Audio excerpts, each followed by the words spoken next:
Cerita ini dialamin sama salah satu orang yang bekerja di kantor redaksi koran di Jogja. Oke. Kita sebut aja nama orang ini Rudi ya.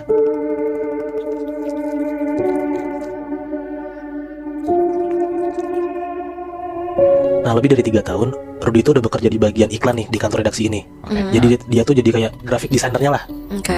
di kantor ini. Nah, dulu sebelum ada COVID, jam kerjanya kan masih kayak biasa tuh, kayak kantor-kantor pada umumnya. Dari pagi sampai sore. Nah, karena ada COVID, jadi itu kantor memberlakukan kerja shift. Jadi setengah karyawan tuh di pagi sampai sore, setengah karyawan lagi sore sampai malam, biar nggak ketemu tuh. Iya. Jadi kan sepi dong pasti kantor. Ngurangin orang-orang kantor gitu kan. Iya, benar. Nah, di hari pertama shift-shiftan ini, si Rudi kebagian di shift sore.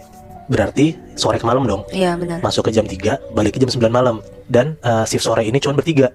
Ada Rudi, ada headnya, namanya Pananang, ada satu lagi teman namanya Oki. Oke. Berarti yang sore cuma graphic designer doang. Ada banyak, cuman di lantai itu cuman ruangan graphic design. Mereka bertiga. Mereka bertiga Oh, doang. oke. Nah, singkat cerita, masuklah nih dia kerja dari jam 3 sampai jam 6. Udah mau maghrib lah. Nah, si Pananang nih, headnya bilang kayak, sudah maghrib nih, ayo pada dulu yuk pada, gitu. Kata Pananang nih. Nah, si Rudi jawab, iya pak, bapak duluan aja, nanggung nih dikit lagi nih editingannya selesai, saya nyusul aja, gitu kata si Rudi. Nah, yaudah tuh akhirnya Pananang cabut ke masjid, bareng sama Oki. Dan kebetulan masjidnya itu beda lantai, Oke. sama si ruangan digital. Jadi intinya pas Pananang sama Oki cabut, jadi si Rudi sendirian lah di lantai itu. Kerjalah dia kan. Dia kaget tuh kalau misalnya jam yang dia lihat udah jam 7. Nah, jadinya sebelum jam 7, sebelum Isya, dia stopin dulu kerjaannya buat sholat maghrib dulu. Ya, takut berisa gitu. Iya, jadi ngejar dulu lah sholat maghrib. Buat hemat waktu, Rudi tuh sholat gak nyusulin Pananang sama Oki ke masjid, tapi sholatnya kayak ada di satu ruangan kosong yang emang biasa dijadiin musola sama anak-anak digital itulah. Nah, ruangannya itu ada di sebelah ruangannya tempat si Rudi kerja. Oke. Gitu. Oke. Jadi keluar pintu dulu ke ruangan sebelah lah, gitu. Udah Rudi sholat, di situ juga situasinya lagi hening. Tiba-tiba pas Rudi lagi sholat, Rudi tuh nyium kalau misalnya ada bau wangi semerbak tuh lewat hidung dia gitu loh. Nah, sebenarnya pas udah nyium ada bau kayak gitu, Rudi tuh udah sholatnya nggak khusyuk. Iya. Cuma dia tetap berusaha buat lanjutin lagi lah sholatnya kan. Nah, begitu dia ngelanjutin, tapi tetap rasanya tuh Rudi tetap nggak bisa khusyuk gitu loh sholatnya. Karena tuh dia ngerasa di belakangnya dia ada orang yang ngikutin gerakan sholat dia gitu lebih. Jadi kalau misalnya Rudi ruku, dia tuh ngerasa di belakang dia ada yang ruku. Dia sujud, ada yang ngikutin sujud gitu loh. Dan Rudi sadar kan kalau misalnya dari awal juga dia sholat sendiri. Iya, benar-benar. Nah, di situ tuh Rudi udah ngerasa nggak khusyuk sholatnya. Dia tuh udah pengen buru-buru cabut. Sampai akhirnya dia lagi berdiri, dia lagi baca Al-Fatihah. Dia tuh ngerasa dari belakang ada sosok yang ngedeketin dia persis berdiri di belakang badannya si Rudi ini. Nah, tiba-tiba dari belakang kupingnya Rudi, dia tuh dengar ada suara kayak Aduh, gitu. gue merinding gue. Nah, gue denger cerita juga merinding, Bi. Dan di situ juga Rudi ngerasa panik banget, Bi, Chef. Iyalah pasti. Di situ dia bener-bener seketika tuh keringat dingin dan dia tuh langsung buru-buru ngebatalin sholatnya buat balik ke ruangannya. Oh. Jadi dia nggak kelar tuh sholatnya. Wah, jerit.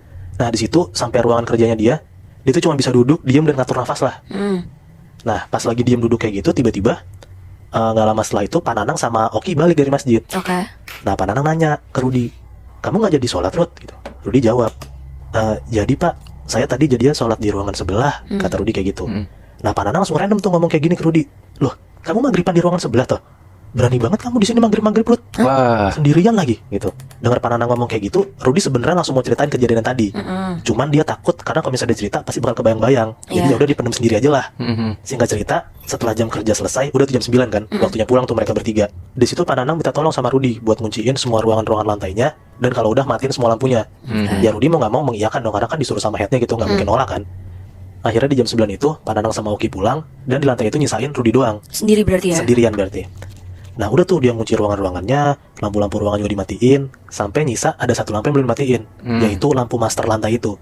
Jadi kayak kalau misalnya lo matiin lampu master ini, satu lantai itu pasti bakal gelap semua lah. Jadi lampu sentral gitu, Bi, Chef. Oke, ngerti. Rudi jalan tuh ke arah saklarnya. Nah, anyway, posisi saklarnya itu persis di dekat pintu keluar.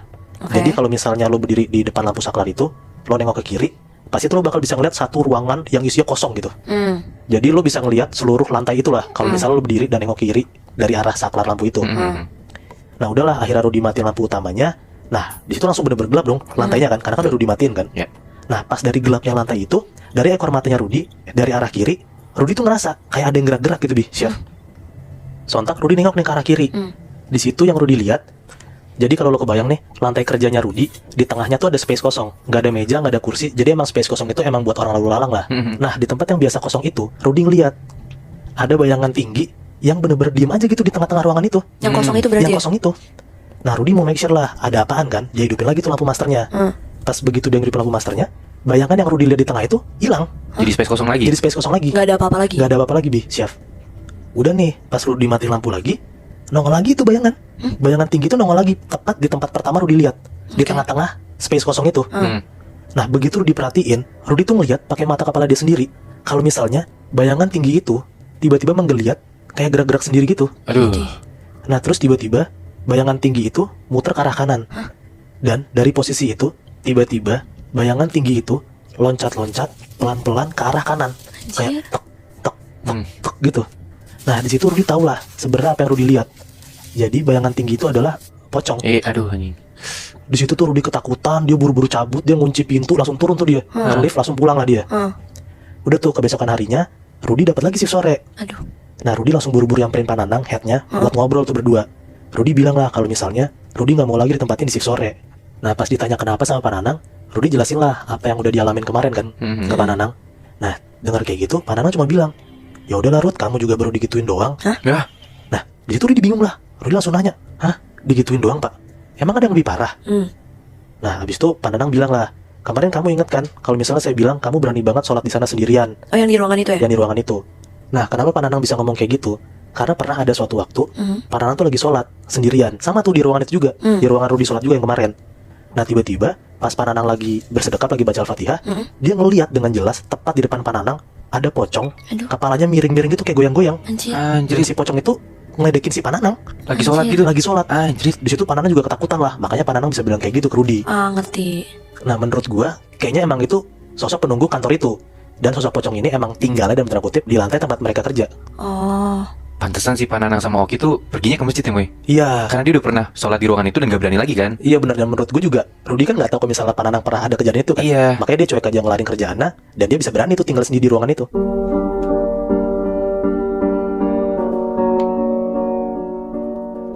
Jadi gue itu punya temen namanya Adi. Iya. Nah, Adi ini kerjanya di production house sebagai music producer. Oke. Yang dimana tugasnya kayak bikin lagu, musik, buat iklan, buat klien gitu lah intinya. Oke.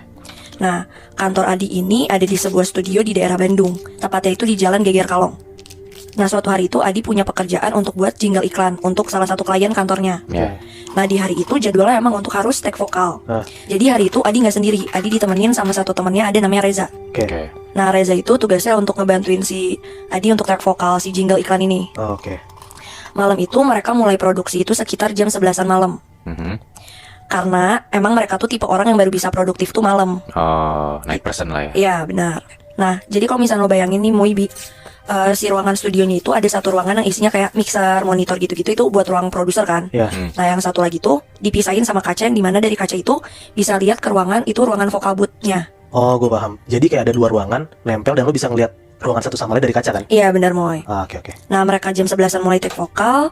Reza tuh ngeliat Adi di depan komputer tuh mukanya yang kayak bingung aneh gitu loh. Nah, dari dalam ruangan itu si Reza ngomong, nanya ke Adi, "Di, kenapa? Aman gak?" Terus Adi bilang, "Za, lo kesini dulu deh, ke ruangan gua dulu." Ya udahlah, akhirnya Reza keluar dari ruangan vokal booth-nya, nyamperin Adi, nanya, "Kenapa Di? Emang gak aman?" Nah, di situ Adi tuh nggak ngejawab pertanyaan Reza, tapi langsung nunjukin ke Reza kalau misalkan ada satu part pas lagi Reza nyanyi tuh kayak ada suara cewek. Kayak gini nih. Aduh. Anjing. Bersenandung gitu. Iya. Nah, itu tuh benar-benar disetel sama Adi. Maksudnya biar Reza bisa denger, Adi juga bisa mastiin lagi kan. Iya. Nah, pas mereka lagi ngedengerin tuh musiknya dimatiin, jadi emang benar-benar suara si perempuan itu doang yang kedengeran sama Reza sama Adi. Di situ mereka berdua dengan jelas bisa ngedenger itu. Terus mereka langsung lihat-lihatan gitu loh satu sama lain. Kondisinya mereka cuma berdua doang, dan di ruangan vokal booth pun cuma ada Reza kan. Di situ ya nggak bisa bohong lah, pasti mereka berdua takut kan. Tapi di satu sisi juga masih banyak part yang belum di take. Iya. Nah, sementara ternyata tuh deadline-nya tuh besok. Nah, terus tiba-tiba ini agak teknis sih Moy, Bi. Lo tahu kan kalau misalkan di mixer itu kalau misalkan lo ngomong di depan mic ada sinyal hijau gitu kan, yang nandain kalau misalkan ada suara masuk. Nah, jadi di tengah-tengah mereka lagi ngobrol nih berdua dan lagi nyoba nenangin diri, tiba-tiba tuh Reza ngeliat di mixernya Adi ada satu channel yang munculin sinyal hijau itu. Dan ternyata asal suara itu tuh dari mikrofon yang ada di ruangan seberang mereka. Yang di dalam si vokal booth itu. Iya, padahal kan Reza sama Adi lagi di ruangan yang sama kan. Dan di vokal booth gak ada orang kan? Di ruangan vokal booth nggak ada orang sama sekali. Nah, di situ Adi sama Reza langsung mikir lah, anjir udah nggak beres nih, kita keluar dulu lah, kita ke bawah dulu ngerokok, minum dulu biar santai lah intinya. Nah udah tuh mereka turun kan, minum, ngerokok, ya untuk ngebuat mereka jauh lebih santai lah. Ya. Abis kejadian itu ya mereka pasti masih kepikiran, masih dalam kondisi juga mereka takut gitu. Sampai akhirnya ya Adi sama Reza ngeliat jam dong, kayak oh ya inget, masa deadline bentar lagi. Ya. Sekitar jam 2 malam mereka balik lagi lah ke atas, masuk ke studio lagi kan, Oke. untuk lanjutin take vokal yang tadi belum kelar. Akhirnya mereka take vokal lagi, Adi di ruangan yang produser, Reza di ruangan yang vokal booth. Pas lagi Reza take itu, tiba-tiba tuh Adi denger lagi kalau di balik suaranya Reza tuh muncul lagi tuh suara yang tadi di awal Adi denger sama Reza. Aduh. Suara cewek yang kayak bersenandung gitu, yang kayak Nah cuman kali ini Adi nggak ngasih tahu Reza, karena Adi mikir gini, kalau misalkan dia ngasih tahu ke Reza, yang ada Reza takut, dan kalau misalkan Reza takut, yang ada kerjaannya nggak kelar. Jadi setiap kalau misalkan lagi ngerekam nih, terus tiba-tiba Adi ngedengar ada suara perempuan itu lagi, Adi pasti nyuruh Reza untuk retake, tapi ngasih alasannya, Za ulang, tadi kurang pas atau gimana. Jadi Adi nggak ngasih alasan yang sebenarnya, Ya, karena mikirnya takut Reza gimana-gimana kan. Iya benar-benar. Sampai akhirnya sekitar jam 3-an itu mereka udah kelar nih take vokal. Di situ Adi yang tadinya posisinya duduk berdiri terus kayak ngasih jempol gitu loh ke Reza untuk ngasih tahu yang kayak udah aman nih lo tadi take vokalnya. Nah tapi pas Adi lagi berdiri sambil ngacungin jempol itu ke arah Reza, Adi tuh ngeliat kalau misalkan di sampingnya Reza itu ada sosok kuntilanak Anjing. berdiri di pojok ruangan tempat Reza lagi take vokal. Oh. Anjir. Oh. Tapi balik lagi, Adi nggak mau ngasih tahu itu ke Reza karena takut Reza takut kan. Nah akhirnya udah Adi diam, Adi nggak ngasih tahu Reza. Nah sekitar jam 3-an mereka balik bareng, naik mobil nih si Adi sama Reza. Kerjaan udah kelar kan. Di perjalanan mereka balik, Adi akhirnya ngomong nih ke Reza, Za, jangan marah ya, gue pengen ngasih tahu lu sesuatu. Terus Reza ngomong, ada apaan Di? Sebenarnya tuh pas kedua kalinya kita nge-take, suara yang cewek tadi tuh masih ada, tapi gue nggak ngasih tahu ke lo. Dan ada satu lagi sebenarnya Reza.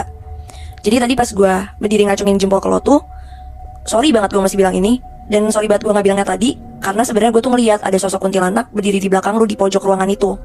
Kenapa gue nggak kasih tahu? Karena gue takutnya nanti yang ada malahan kerjaan kita nggak kelar kan.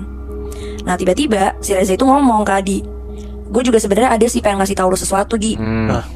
Terus Adi nanya, apaan emang Za?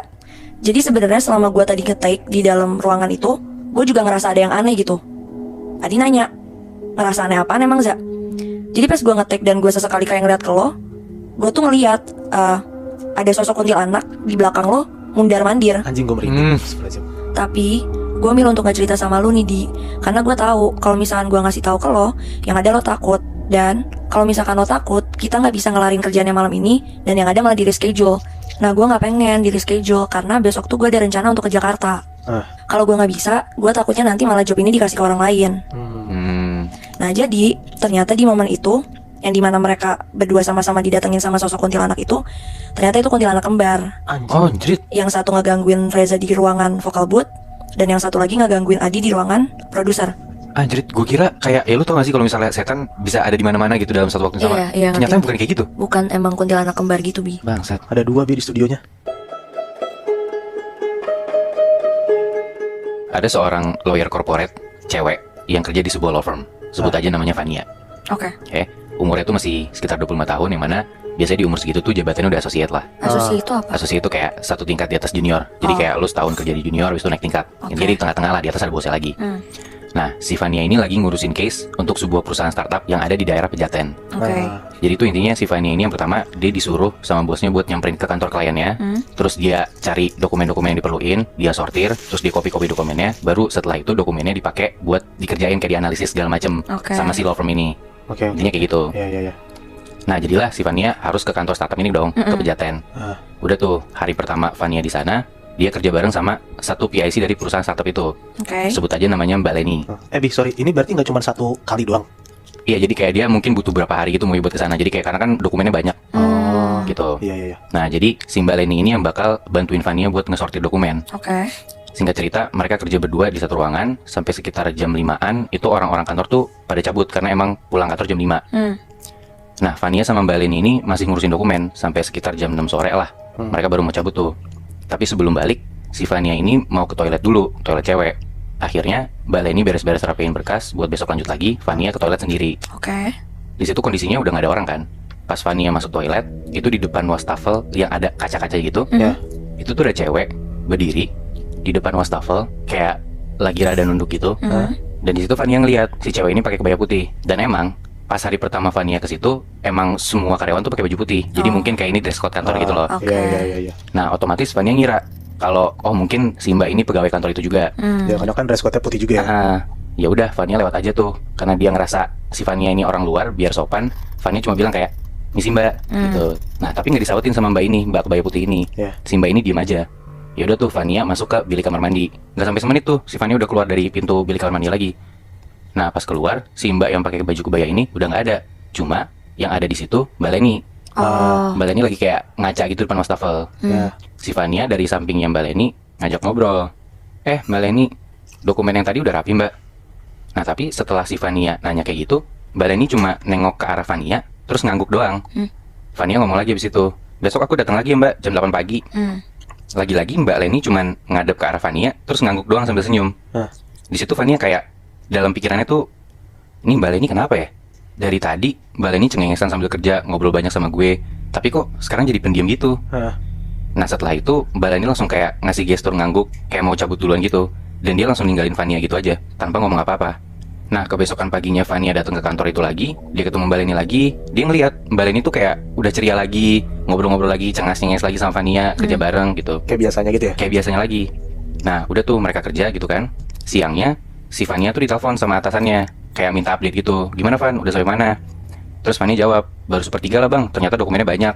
Nah, di situ atasannya ngedemand, kalau misalnya bisa nggak hari ini kelar kerjaannya, jangan lama-lama lah gitu intinya. Nah, gara-gara itu ya Vania mikir ya kalau misalnya ngerjain sampai jam 5 nih nggak akan kelar, jadi gue harus lembur nih di kantor ini. Nah, udah tuh Vania sama Mbak Leni ngesortir sampai jam 5 sore, bener memang belum kelar. Di jam 5 sore itu kan karyawan udah pada pulang kan. Udah tuh si Mbak Leni sama Vania masih ngesortir dan emang masih banyak. Di jam 6 sore si Mbak Leni ini pulang duluan, jadi akhirnya udah tinggal Vania sendiri di kantor itu. Bener-bener nggak ada orang sama sekali. Karyawan juga udah pada pulang dari jam 5 tadi. Paling cuma ada satpam doang lah di situ. Satpamnya juga bukan satu ruangan sama teman lu kan? Iya betul.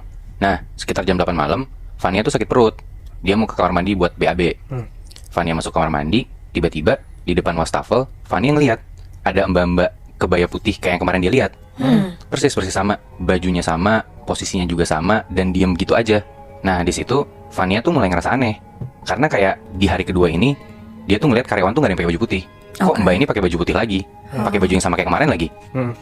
Nah, kalau kemarin Vania itu berani negor, sekarang Vania nggak berani negor. Akhirnya Vania langsung masuk ke dalam bilik kamar mandi, bilik toilet, terus dia BAB tuh.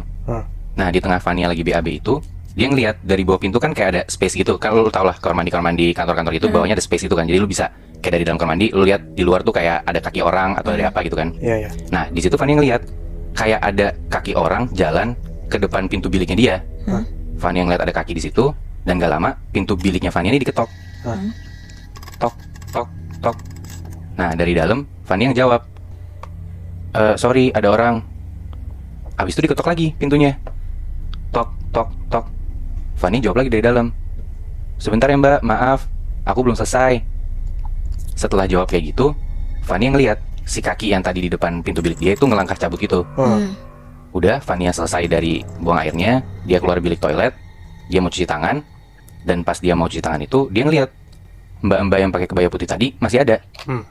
Vania cuci tangan tuh di sebelah mbak-mbak ini, tapi nggak berani ngeliat mukanya. Nah, di situ Vania ngerasa udah mulai ada yang aneh nih. Kalau Vania kan di wastafel itu cuci tangan, sedangkan mbak-mbak ini diem aja tuh, bener-bener si mbak ini nggak ngelakuin apa-apa. Akhirnya Vania udah selesai cuci tangan, terus dia mikir, oh mungkin mbak-mbak ini yang tadi ada di depan bilik toilet gue, nungguin mau pakai toiletnya. Akhirnya Vania di situ ngomong, mbak, aku udah ya pakai toiletnya, permisi. Vania jalan keluar lewat belakangnya si mbak ini. Pas di depan pintu toilet itu, Vania ngedenger kalau dia dipanggil sama mbak-mbak ini. Cantik. Tiba-tiba manggil kayak gitu? Tiba-tiba manggil kayak gitu, Muy. Dipanggil kayak gitu, Vania nengok. Di situ berarti posisinya mbak-mbak kebaya putih ini ngomongin Vania dong. Tiba-tiba Vania ngelihat mbak kebaya putih ini kepalanya muter ke belakang 180 derajat. Senyum ke arah Vania, terus ngomong, makasih ya. Wah, di situ Vania langsung cabut keluar toilet, dia ngambil tas, dia lari langsung pulang. Kebesokannya dia balik lagi, dia ketemu Mbak Leni. Hal pertama yang dia lakuin, dia langsung cerita apa yang dia alamin tadi malam. Dia cerita tuh ke Mbak Leni semua yang dia alamin. Abis dengar cerita itu, Mbak Leni ngomong ke Vania, kayak rada bisik-bisik gitu, kayak seakan-akan jangan sampai orang lain dengar apa yang Leni mau ngomongin ke Vania. Si Mbak Leni ngomong gini, aku nggak tahu boleh apa nggak ngasih tahu ini ke kamu. Karena emang orang-orang di sini pada nutupin kepercayaan ini. Maksudnya? Jadi, kata Mbak Leni, udah rahasia umum di kantor ini, kalau lo lagi ada di dalam toilet cewek, lo nggak boleh ngomong apa-apa sama sekali. Hah? Kenapa? Karena kalau lo ngomong, yang nyautin tuh bukan manusia, tapi penunggu yang ada di toilet cewek itu. Anjir. Di jam berapapun, Bi? Di jam berapapun, bahkan mau di pagi, siang, sore pun, kalau lo lagi ada di dalam toilet, jangan ngomong sepatah kata pun. Oh. Diem doang gitu. Diam doang. Makanya lu berdua inget gak waktu Fanny yang ngomong ke Mbak Leni pas di depan wastafel toilet itu, Mbak Leni gak jawab apa-apa kan? Oh iya. Cuman ngangguk senyum doang. Nah itu karena itu. Jadi karyawan-karyawan yang udah lama di sana tuh udah paham kalau lu ada di dalam toilet cewek tuh beneran diem aja. Nah terus si Mbak Leni bilang, kamu jangan kasih tahu siapa-siapa ya. Takutnya tamu pada takut. Kamu juga jangan kapok-kapok main kesini. Kalau gue pribadi sih, gue baru denger pantangan kayak gini, kayak lu nggak boleh ngomong pas di dalam toilet gitu. Iya sama sih. Dan gue yakin sih, pasti si arwah cewek kebaya putih itu gentayangan tuh pasti ada cerita di belakangnya. Karena kan di kantor-kantor kayak gitu pasti suka nyimpen cerita-ceritanya masing-masing kan. Benar-benar. Apalagi kalau bekas apa gitu kan. Iya benar. Nah gue pengen tahu dong, kalau di kantor kalian ada cerita horor apa?